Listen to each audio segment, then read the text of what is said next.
अस्सलाम वालेकुम जी। Biology class 12 second year और एमसीक्यूज़ जो आपके आलमोस्ट इम्पोर्टेंट एमसीक्यूज़ हैं।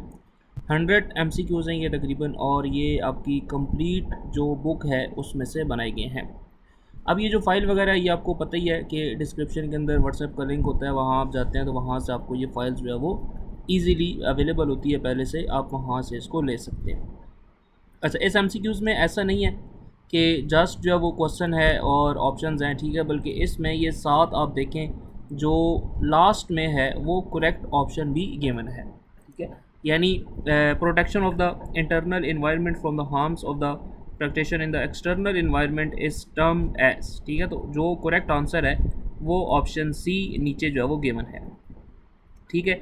और ये चैप्टर वाइज है सारे, ठीक है। Maintenance of water and the salt balance in the body of the fluid, ठीक है, ये इंपॉर्टेंट हैं, ठीक है। अब डेफिनेटली ऐसा नहीं हो सकता कि आप 100 एमसीक्यूज़ टीचर्स बनाएं और उसी में से आ जाएं, ऐसा नहीं हो सकता। लेकिन एक चीज़ होती है कि आपको एटलीस्ट आइडिया हो जाता है कि आपके एमसीक्यूज़ किस तरह से आएंगे, और आप जब इनको 1 से 2 बार करते हैं तो आपको बाकी जो एमसीक्यूज़ हैं उनका आइडिया हो जाता है कि किस तरह से आपके एमसीक्यूज़ आएंगे और किस किस टॉपिक में से इंपॉर्टेंट है, कौन कौन से टॉपिक में से आ सकते हैं, ठीक है। ये एक साइड पे 5 है, दूसरी साइड पे ऑलमोस्ट 5 हैं। 10 एमसीक्यूज़ एक पेज के ऊपर है, तो इस हिसाब से ये ऑलमोस्ट 10 पेजेस होंगे आपके पास जो इजीली आपको अवेलेबल होंगे, ठीक है जी।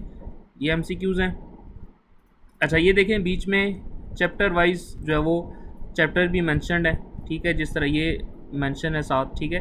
चैप्टर 16 स्पोर्ट एंड मूवमेंट, ठीक है। तो ये इस तरह chapter wise important MCQs given है, ठीक है। इतने ज़्यादा नहीं है, 100 डेफिनेटली 100 बहुत कम एमसीक्यूज़ हैं अगर एक पूरे पेपर की बात की जाए। लेकिन फिर भी ये है कि अब डेफिनेटली अब से एमसीक्यूज़ बनना स्टार्ट होंगे, क्योंकि अब आपका पेपर पैटर्न चेंज हो चुके हैं।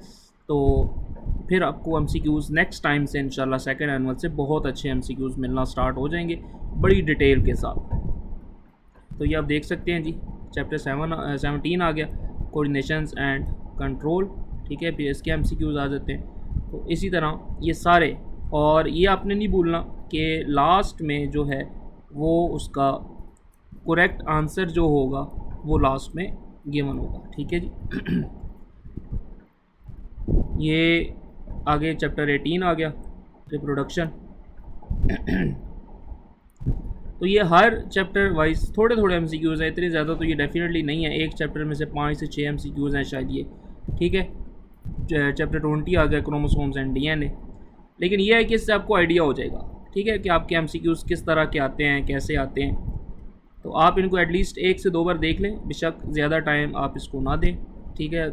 15 मिनट, 20 मिनट, आधा घंटा इसको दे दें सिर्फ इसके लिए कि जी ताकि आपको आइडिया हो जाए कि आपके एमसीक्यूज़ किस तरह के आते हैं, ठीक है। बायोटेक्नोलॉजी चैप्टर नंबर 23, फिर chapter number 24 and chapter number 25, ठीक है। तो ये 100 टोटल जो है वो एमसीक्यूज़ हैं, ठीक है। और सबका जो ऑप्शन है वो लास्ट के अंदर आपको गिवन होगा।